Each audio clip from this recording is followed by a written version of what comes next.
So we're on waste, and I'm saying they're paranoid because the less waste we have, the closer to perpetual motion and over unity we get.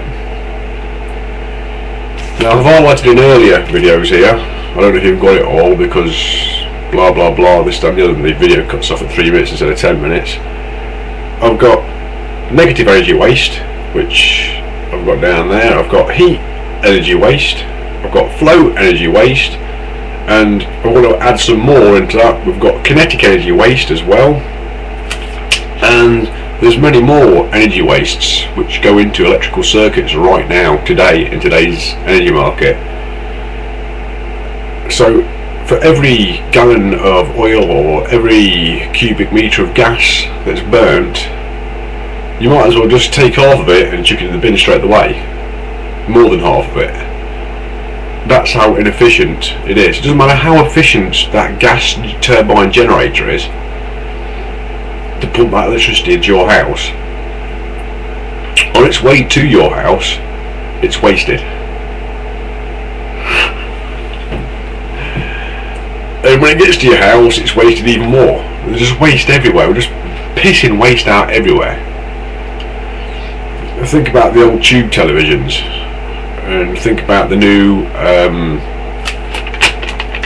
paper, which isn't paper, it's plastic, but is a television screen. It's as thin as a piece of paper, and it works when you're doing this. Do it. Yeah. These technologies are being held back. Now, why are we holding them back? Why are these technologies being held back? Okay, it costs money to put new production facilities in place. Let's say you're Volkswagen and you've got a Passat Mark 1 and you want to jump straight to a Passat Mark 5, yeah, or a Mark 2, Mark 2, it doesn't matter, just want to change it. In the factory you've got lots of expensive machinery that needs changing to accommodate the new version, the new model. So you either rip the old factory to bits and put all the new stuff in, or you build another factory down the road and make the change in that plant, or you have to figure out some way of changing so you can move on to the future, and it costs money. Why?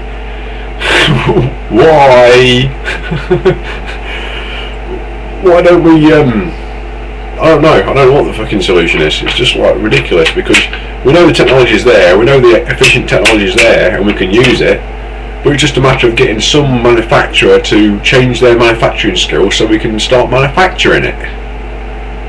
But the oil-rich companies around the world, the people who rely on oil, don't want all these efficient things. We don't know why. Why don't they want it? They've got to be cretins. They really have got to be cretins not to want efficiency. Now, more people means sell more.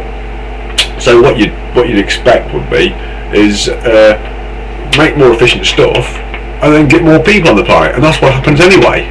If we made Africa more efficient and a nice place to live, there'd be more Africans. Just look at the example in China. They've had to stop them from breeding in China. What about India? They've had to stop them from breeding in India.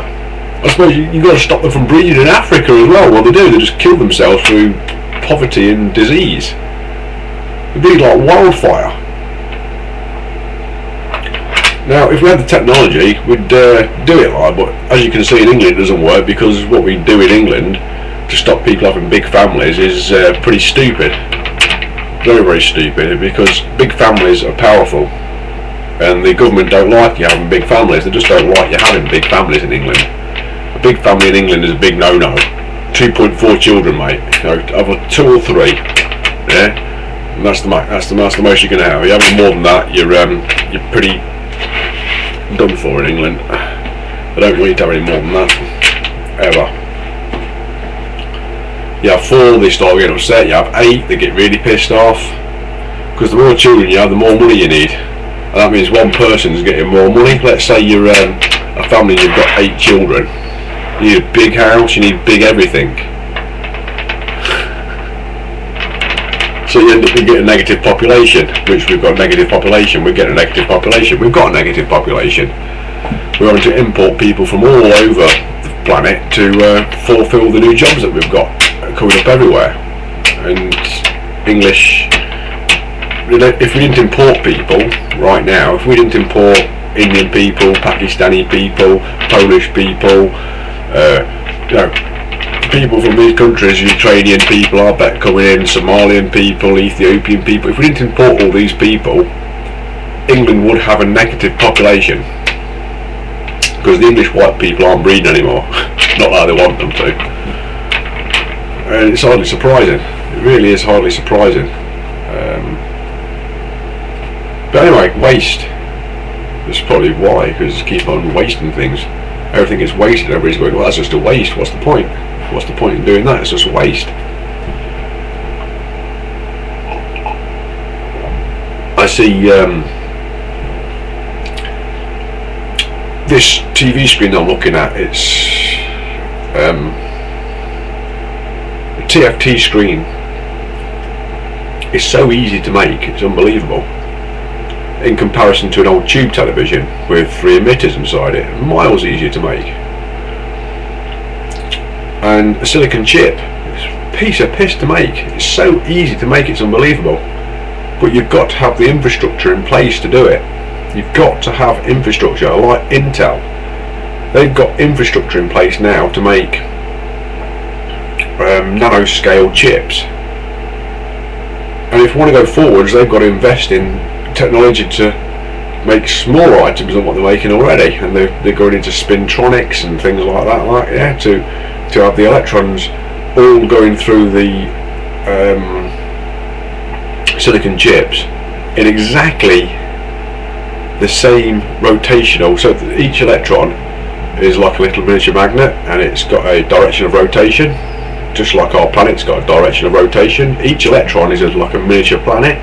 And what they're doing now is they're organising the electrons to flow through circuits with exactly the same spin. It's called spintronic. They call it spintronics. It's very, very interesting when you read it.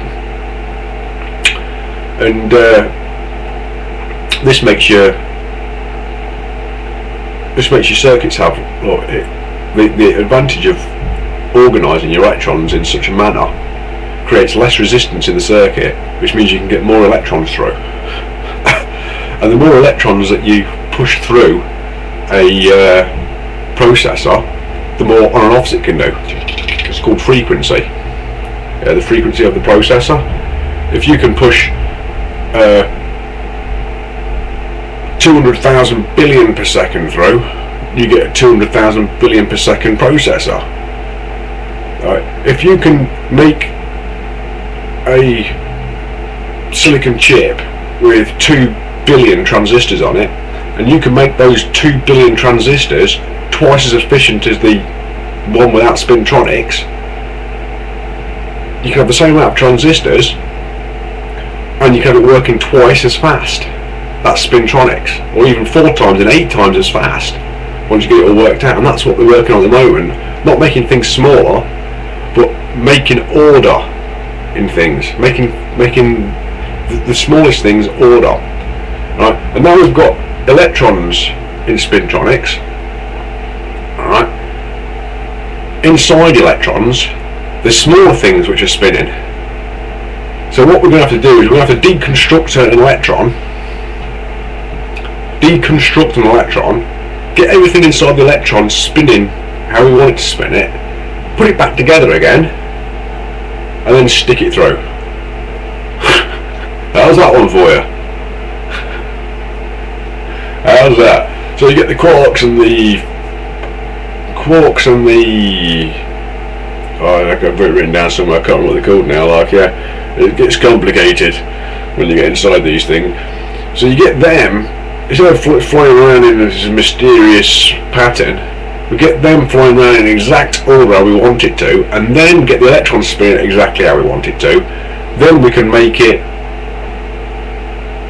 electron probably 20 times more efficient than what it is already. And then we've got this processor which is 2, 5, 8 times more,